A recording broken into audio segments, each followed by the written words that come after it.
It is critical for any brand to manifest and reinforce itself as a symbol of trust and confidence and represent the quality that consumers expect.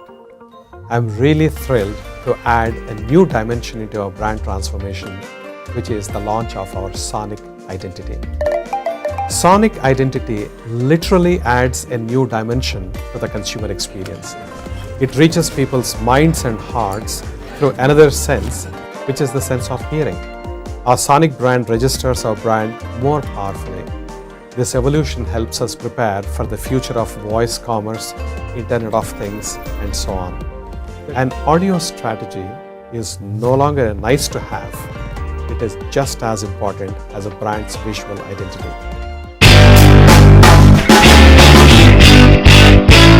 Welcome, Rajiv. It's so nice to have you on my show, Jagged with Just Ravi. Music, we say, is a very powerful language, and we have seen ads have used music to become more memorable, to endear themselves to us. We talk about brands, it's like, oh, that's something intangible. Some words, it starts with some description, and then, okay, let's put some key visuals to it, to make it more tangible. And surprisingly, a key sound, you know, to give it essence shape has not been explored as a system. Why don't we make it tangible for our Absolutely. audiences? Yeah, through the MasterCard example. Yeah. So we all know, and it's in the public domain, that MasterCard has been positioned around this whole concept of priceless moments, right? They create priceless moments. So when we went through our brand DNA discovery process, one of the things that came through was the magical nature of the brand, right? It creates magical moments. So that itself is a great musical cue. And there was sense of optimism, happiness, going into the future. Also, the fact that it cut across all demographics, right? So whether you're 16 years old or whether you're 90 years old, you could be a MasterCard user. It was a tremendous challenge, and I think it was our coming of age. And because and I guess once we went through the process, then we share sketches of sound. We try and put music to words, right? So that's another big difficulty for brand owners who are not musicians. Because with the grammar of color, for example, it's much easier for people to understand. It's more commonplace. So if I said, look, my brand stands for passion, and then the visual identity agency said, therefore, you should use deep red, right? A darkish red, because that's crimson and that conveys passion. Say, okay, I see the connection. I see the subliminal connection. But if one went and said, we think you should use the, Dorian mode, something like that to convey.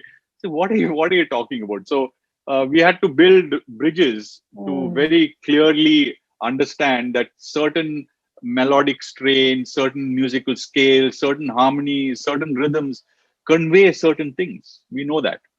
So we have actually classified all of that, and therefore we are able to link it back to brands when brands say, once we go through the discovery and say, this is what I stand for, we say, therefore here, let us share some things that we have just roughly composed with you, and share it so that you can react to it, respond to it, and just tell us intuitively from your heart, do you feel is right for your brand? Then we'll get into analysis of why you thought it was right and why you thought something else was wrong. And through that, we can arrive at a way forward in terms of a musical field. And that leads us into the development of the Mogoscape and the Mogo. And I listened to, the jingle, the Mogo. and Yes, its yes, various cultural expressions, Rajiv, and it is yes, yes, fabulous, fabulous. So here is a universal, it's clearly evoking that brightness, optimistic, sensations in you. right, And right. then there are so many renditions by musicians across the globe, and the FIFA league, for the FIFA league also, it got Yes, adapted, and I was like, wow, absolutely. this is mind blowing. Yeah, so that was something really fantastic. Once we create the foundations of the identity system, then we actually, as I said, map out the various year points along with the brand team, and then actually create versions, right? So we created a version for Middle East, we created a version for Latin America, but all from the same melodic framework.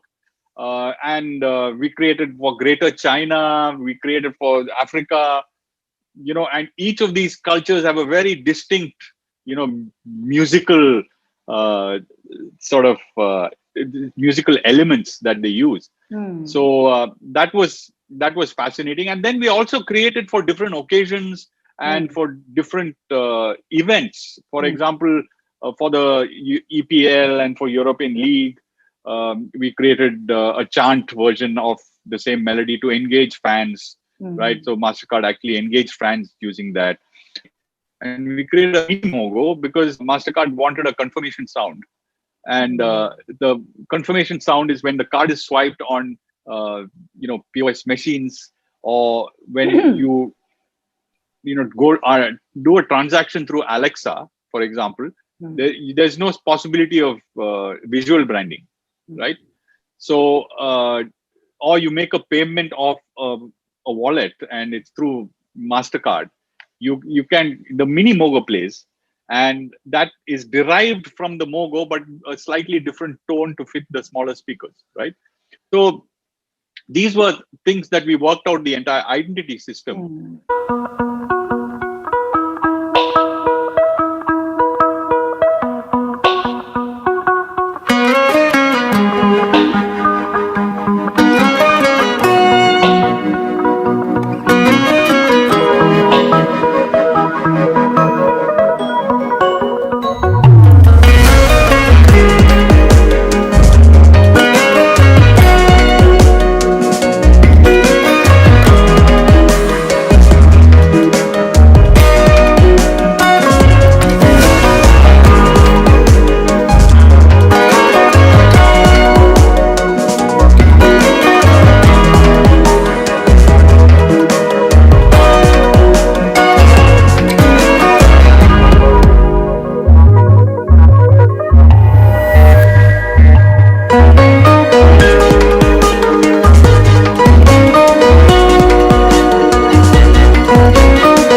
And today, it's the mini Mogo is heard in 57 outlets across 57 million outlets. Sorry, 57 million outlets across the Hmm. world, Hmm.